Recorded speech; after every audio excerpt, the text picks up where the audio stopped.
Okay, the Boxcar Children, Chapter 7, A Discovery. Jessie was the first to find her voice. Look, the dolls are using the blue and white china Emily mentioned in her diary. And this doll is probably Samantha, said Violet, as she walked over to a dark-haired doll in a faded pink dress. You know, said Henry, this could very well be the special place Emily talks about in her diary. The place that meant so much to her and her mother. The others nodded.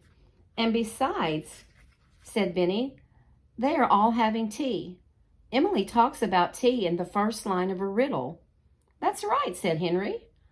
Oh, and I just know the ring is in this room, said Benny.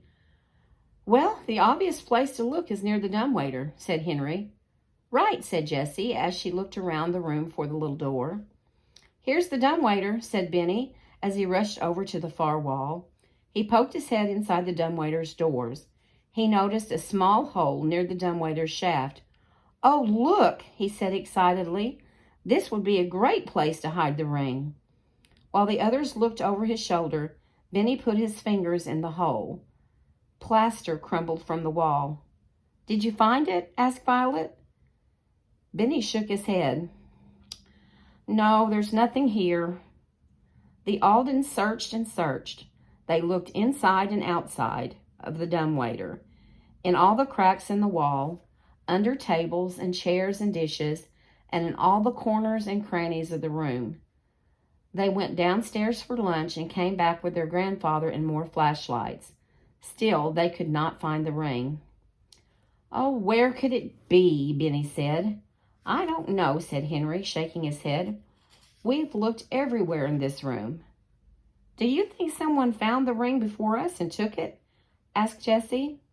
It's possible, said Grandfather, but it doesn't look like anyone has been in this room in a very long time. Not without all that dust on the dolls and furniture, Violet agreed. I honestly don't remember ever seeing this room before, said Grandfather. Not in all the summers I visited. He shook his head. You children are discovering all kinds of things in the old mansion, he added proudly. But not the ring, said Henry. Jessie brushed her long brown hair away from her face with her wrist. I guess we may not find it after all, she said. Then Emily will get her wish, said Benny. What do you mean? She says in the riddle, she hopes no one ever finds the ring but her, said Benny. Jessie rumpled Benny's hair. You're right, she said, laughing. In the next few days, the Aldens tried to forget all about the ring. They cleaned out closets, packed books, dusted furniture, and mopped floors. When they could, they went outside to enjoy the snow. They practiced their skiing, went sleigh riding, and took long walks in the woods. I love Brockton, said Violet, as she walked in a snow-covered meadow with Jessie. Together, the girls pulled a sled carrying Benny. Let's go around this big pine tree, called Benny. Then I'll pull you. You'll pull both of us? Teased Jessie. Well, I don't know about that, said Benny, laughing. It's just so pretty here, said Violet. We need to find a camera so we can take pictures of this place and of the house. I wish Grandfather didn't have to sell it. I know, I'm sorry too, said Jessie. I agree. We should at least take pictures of it before we leave. I'm surprised we haven't found a camera in the house, said Violet, as she tugged the sled over a mound of snow. We've certainly found almost everything else. That's for sure, said Jessie, laughing. That afternoon, Violet, Jessie, Henry, and Benny walked along Brockton's main street shopping for a camera. Could we get something to eat? Asked Benny as the Aldens walked past a small family-owned grocery store. Benny peered in the window. Inside were large tubs of freshly made ice cream. There's one flavor called Mackinac Island Fudge, and there's also vanilla and strawberry, said Benny hopefully. Benny, isn't it a little cold for ice cream? Asked Jessie. Oh, no, it's never too cold for ice cream. Or too warm, Benny insisted. All right, said Jessie. Mackinac Island fudge turned out to be vanilla ice cream with big chunks of chocolate fudge in it. Exclaimed Benny after he tasted a sample. It's named after Mackinac Island, said the grocery clerk, an island in Lake Michigan about 200 miles from here. That is far away, said Benny. The clerk nodded and handed Benny a cone piled with 2 big scoops of ice cream. No ice cream for the rest of you? The clerk asked. Violet shook her head. No, thank you, she said. Jessie scanned the stocked shelves in the store. You know, she said, I have an idea. What? Asked Benny. Vanilla ice cream dripped down his chin. We should give a little tea party, said Jessie. She pointed to the shelf loaded with tea, coffee, and cocoa. What a wonderful idea, said Henry. Half an hour later, the Aldens emerged from the store.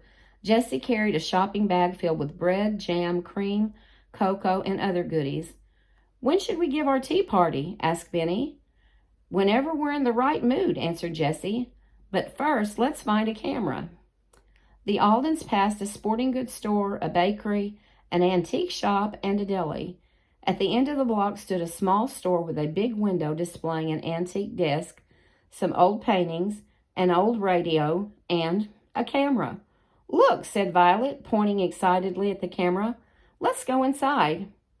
Sam's Pawn Shop, said Henry, reading the sign over the door. What is a pawn shop? Asked Benny, as he held the door open for the others. Well, it's a store where you can sell your valuables, answered Henry. If you need money, you can take your jewelry or whatever to the pawn shop, and they will buy it from you and sell it at a profit. But if you want to buy your things back, you can? Asked Jessie, provided the store hasn't already sold them. Oh, said Benny, looking down all the aisles. This store sells everything. Indeed, the store was crammed with rocking chairs, old desks, books, paintings, posters, and toys. Display cabinets holding china dishes, vases, glasses, watches, and jewelry stood in the center of the store. Violet asked to see the camera in the window. Henry walked to the back of the store to look at the old comic books.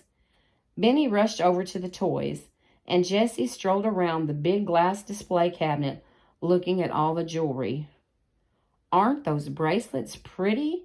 Asked the plump woman behind the counter. Would you like to try one on? Jessie shook her head and walked on. Suddenly she stopped short and gasped. There, on a blue velvet cushion, lay a diamond and pearl ring, the same ring Emily had drawn a picture of in her diary.